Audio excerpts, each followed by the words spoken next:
It's April 2011. You're just sitting down to watch this new show you've heard about called Game of Thrones. You don't really know what to expect, but goddamn are you excited for this epic fantasy adventure. Flash forward to 2019. The world is empty. Your life is in despair. All over social media, all you can see is how bad Game of Thrones was. It's been 2 years now and the dust has settled, but the world is still shaken from the shit show that was Game of Thrones Season 8. I honestly don't even know where to begin with this analysis. But as always guys, don't forget to like and subscribe and comment your opinions on this topic down below.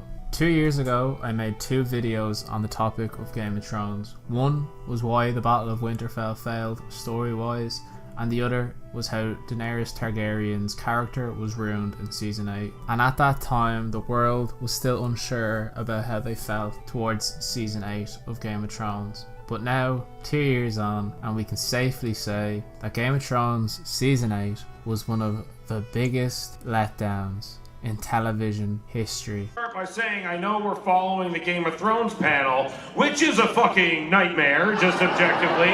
I also know that their showrunners didn't show up because they didn't want to answer questions about the show. Probably one of the worst season finales, one of the worst show finales that we have ever got in the modern era of television, and it really has highlighted the lack of creative talent in Hollywood in this day and age, especially when it comes to competent writers. If any of you guys have seen Mauler's and Unbridled Rage series on Game of Thrones Season 8, you'll know exactly how bad Season 8 was from the eyes of the critics, and how in-depth people had to go to vent their anger at this series. Personally speaking, I could rant all day about Game of Thrones and the state of Season 8, but I don't think we need to hear that, especially 2 years later.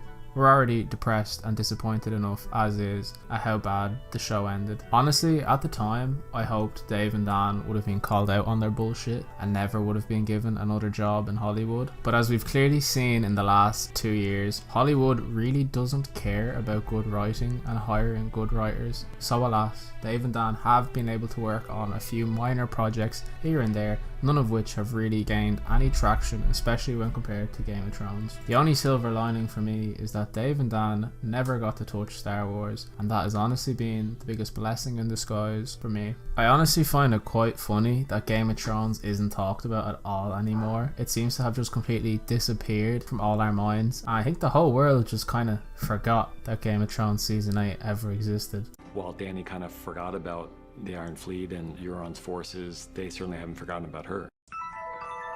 Which is probably the best outcome we ever could have wished for, considering we could have easily developed Stockholm Syndrome towards Game of Thrones Season 8. I think it's safe to say nowadays everyone has realised that every single character and every single character arc in Game of Thrones was absolutely decimated by the end of Season 8. There was not one single ounce of good storytelling still left in the franchise come the end of the series. I think it's quite apparent to most people that once Dave and Dan ran out of source material to copy and translate to the big screen, the cracks really began to show within the franchise. A bit like the Star Wars prequels, Game of Thrones Season 8 lives on in our heads mainly for the memes it's created, and a lot of the interviews and behind the scenes footage that have came out since the end of Season 8 really show that even the cast behind the show were just as confused and disappointed with the direction the season ended up taking.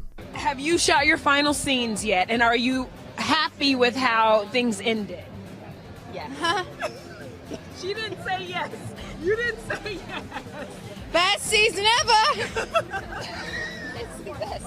It's the best season ever. It's crazy to think that this time 2 years ago, the whole world was on the edge of their seats, waiting to see what was in store for us in Game of Thrones Season 8. And now, anytime Game of Thrones is brought up in conversation, it's mainly for the memes and for people to poke fun at the writing and destroyed characters. As someone who absolutely adored the earlier seasons of Game of Thrones, I'm personally not over the damage that has been done to the franchise, and even now, a quick Google search of Game of Thrones Season 8 brings up a suggested search saying, will there be a Game of Thrones Season 8 remake? And I think that right there is quite telling of how the whole world feels about Game of Thrones Season 8. Game of Thrones in its prime was one of, if not the best TV shows ever created, and I honestly think its fall from grace has just disheartened so many people, especially in the YouTube review and critic industry. As I said at the beginning of this video, I could rant for days on end about how bad Game of Thrones Season 8 really was, but I don't think I'll do that. We've all watched enough breakdowns and reviews of the season over the last 2 years, so I'll simply leave it here. As always guys, don't forget to like and subscribe, and just remember that in the 2 years since Game of Thrones Season 8 has ended, the writing in Hollywood really hasn't gotten any better. It's only gotten worse, and I'm kind of happy cinemas are closed at the moment, so we don't have to subject ourselves to terrible movies every week.